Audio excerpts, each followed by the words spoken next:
do if your team has become dysfunctional? How do you work through it and get to the other side, get the team that you deserve? Well, interestingly, I think most team effectiveness or team building processes get this all wrong. Normally, they start in with some kind of a like trust fall, tell me how you feel, let's all open up to each other kind of conversation. And I have seen that go south so many times where somebody decides, okay, I'm going to be vulnerable and try and fix this. And all they get in return is someone kind of being hostile or kind of being nasty, and the whole thing just can't be fixed after that. No point of return. So don't do that. If you want to improve your team dysfunction, start with something outside the team. And I know that sounds really counterintuitive, but what I normally do to reduce how judgmental a team effectiveness process feels, to reduce the resistance that comes when you kind of suggest that they're doing it wrong. Instead, I pick something changing in the external environment. How is the industry changing? How are interest rate changes changing our company? What does our customer need more these days? It doesn't matter what it is. And if you're in a function like finance, how is some new legislation or regulation changing things?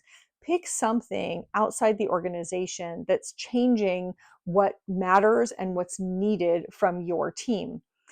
That's a much healthier way to say, oh, so it's not that we're broken or we're doing it wrong. It's that the world is changing. And to respond to that dynamic environment, we have to do something different.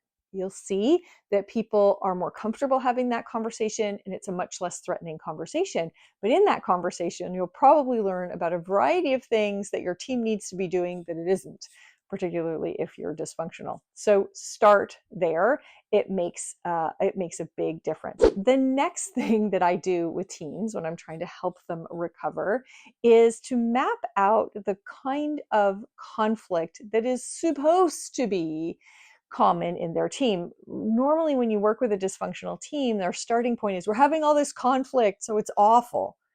And what I want most people to understand is that great teams have lots of conflict. It's just a very specific kind of healthy tension as opposed to unhealthy, unproductive, personal, nasty friction. So when you map out the kinds of tensions that are supposed to exist within your team, all of a sudden people start to realize, first of all, that, oh, it's okay if it's feeling uncomfortable. That doesn't mean that we're doing it wrong. And secondly, it helps them understand that some of what they'd been interpreting as somebody being a jerk or not liking them or not listening to them was actually that, well, their job is to think differently than you. They're fighting for different things or for different people even.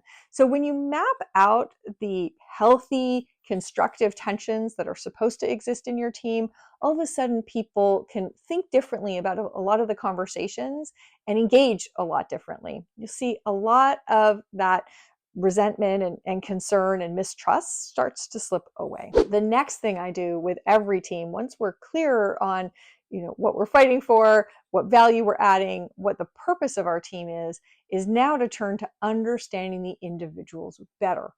I use the Berkman method, and you can I'll put links below to other things I've done on the Berkman assessment and what you can learn from it. You can use other tools like the DISC. There's a wide variety of them. But using that, first of all, helps people become more self-aware. Usually we tend to think that our way of seeing the world is first of all, the normal way and the right way. And when we use a tool like this, we start to realize that, oh, maybe there are other ways of seeing the world. Maybe my way is only one way. And that's really valuable. As part of that process, you can also share the data on the team and help people realize that their teammates are coming at issues from a different perspective. It's just a second form of healthy conflict that's supposed to be there. Who's the person who's, embracing the art of the possible, and who's the person who's worrying about the risks? Both of those are important and valuable to a team. So that third step for me is always about building self-awareness and insight about one another as individuals, and how do you see the world, and how do you make decisions, and what are your styles? that's a great place to go from there. The next thing that's really important is to say, all right, if we understand what we're supposed to be doing and kind of who we are and how we view things, what are our forums for adding value, collaborating, working together? I usually blow up the meeting structure of a team because we're wedded into meetings that usually have a lot of baggage.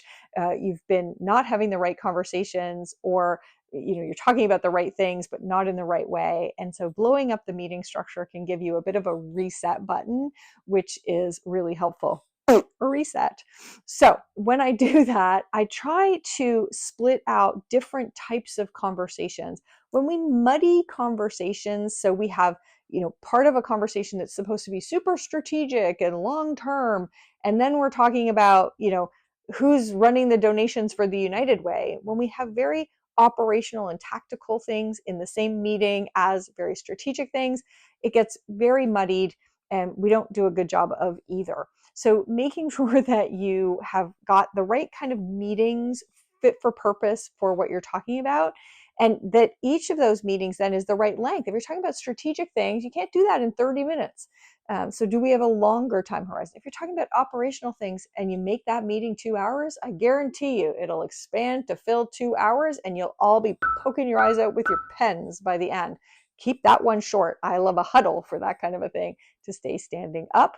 It's amazing how when people can't sit down, how the meeting goes faster. So get your meeting structure right as the fourth step in fixing your team dysfunction. Then, and only then, when you've set this foundation based on what we're here to do and a better understanding of who we are as people and better forums to have the right conversations, now you can get into specific behavioral things that need to be different. Maybe we don't listen to each other. So we need to learn a little bit about better listening. And then we need to practice by having a real conversation that we need to have as a team. Or maybe it's decisiveness, or maybe, who knows? There are so many things that you might need to work on. But those behavioral things, that's step 5. You are not getting there until you've done a lot of work in building confidence that we can have these conversations. It's safe. It's okay. You are not starting there. And then as you go, and again, this is the opposite order to the way most people do this, as you work through those listening examples or decisiveness examples, or places where let's talk about, what happened last week and how we make that better, then you can start to talk about what should be our ground rules or our guiding principles. How do we want to commit to one another about how we're going to show up? Now, usually those ground rules are like day one of a team effectiveness process. And usually it's because they're either pulled right out of some guru's book, or because they're written by the boss. And the boss says, these are my ground rules. I think these are good. Here you go. And there's no buy-in, no ownership. They're not particularly relevant to what's been actually happening on the team. So instead, put the ground rules at the end and have them emerge kind of organically and naturally from the conversation about what you need to do better. That way, your team's all going to feel and understand where those came from, why they're important, what happens when you don't live up to those. Putting ground rules last makes a lot of sense. Okay, so that is how I approach team dysfunction when I am hired to work with a team. And it's really backwards from what I saw early in my career, when people would go to a lovely retreat out in the woods. They would sing Kumbaya. Nobody ever actually sang Kumbaya, but you know what I mean. And talk about their behavior. Oh, that just led to people feeling defensive and pointing fingers. This process where we start with what are we here to do, and then get a little more self-awareness, and then move to the behavioral and how do we want to show up.